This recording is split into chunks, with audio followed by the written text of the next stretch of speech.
Well, good morning, everyone. Let me say it's very good to be with you. And let me begin by saying thank you so very much for all of the Facebook messages inquiring about our safety. Last night was just an absolutely horrific night in Oklahoma. I'm sure you know by now that a monster tornado hit Moore, which is a suburb of Oklahoma City. And as I sit here this morning, there is a confirmed death count of 51, with fears that there will be many more bodies found. It's such a sad and horrific situation. But again, thank you so very much for many phone calls. I was amazed that my phone service still worked. Thank you for the many texts. Thank you for the many messages on Facebook inquiring about me and my family. Thankfully, we are all safe. Please keep everyone in the Moore area, Oklahoma City area, Shawnee area. Please keep them in your prayers. My son is in that area helping with cleanup, and he has communicated that it's just simply impossible to communicate how horrific the situation is. Thankfully, by the way, he is safe as well. So we have much to be thankful for. My name is Don K. Preston. I am the president of Preterist Research Institute of Ardmore, Oklahoma. And this is what I call my morning musings. I'm currently sharing with you some thoughts on the dating of Revelation. I have shared with you that the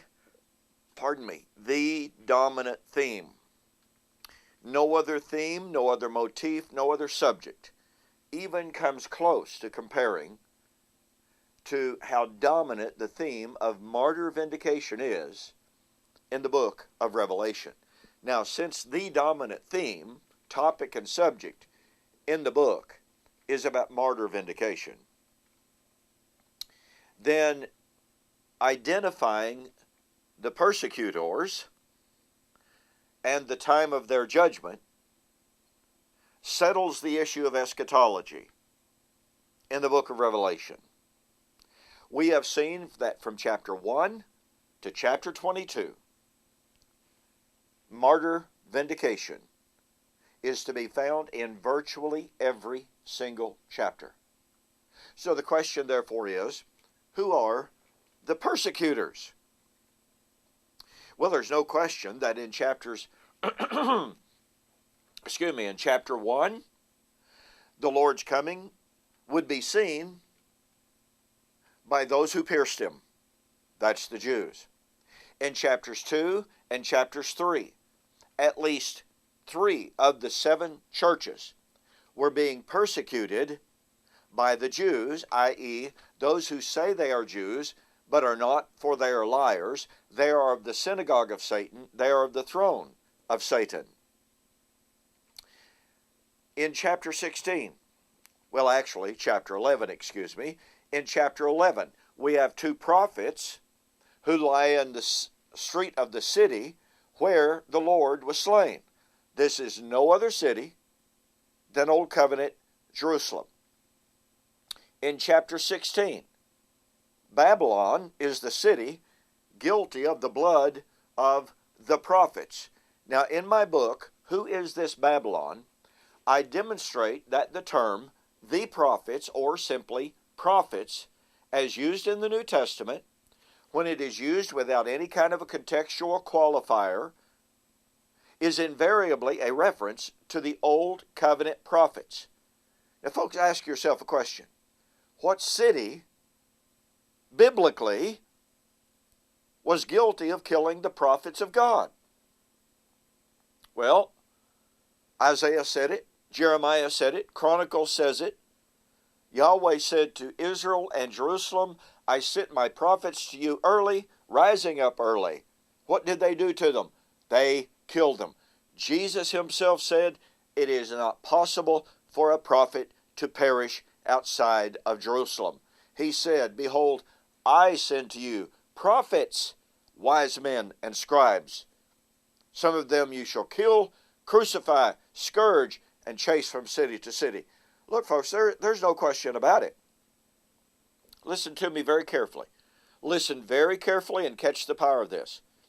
Unless we have some overwhelming evidence to divorce Revelation from the rest of the biblical evidence, the rest of the biblical testimony about who it was who killed the prophets, then the rest of the biblical testimony and evidence is that it was Old Covenant Jerusalem and no other city that killed the prophets of God.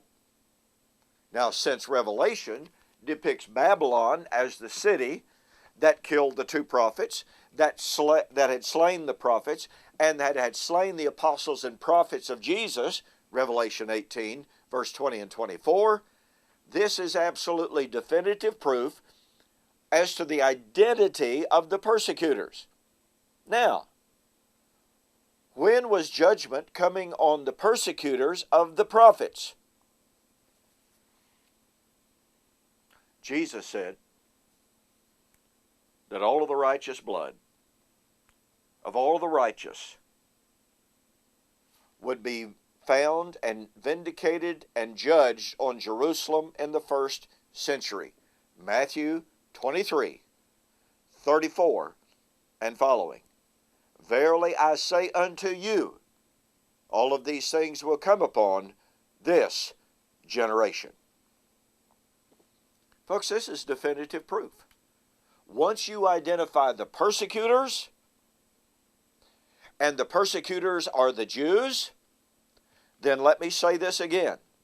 Unless you can divorce Revelation from all prior testimony, Old Testament, Jesus, Paul, James, Peter, unless you can divorce John's testimony about the city who killed the prophets from all that prior testimony, then since all prior testimony about the identity of the city that killed the prophets identifies that as Jerusalem, then Babylon in Revelation was Jerusalem. And since her judgment for killing the prophets was imminent, that means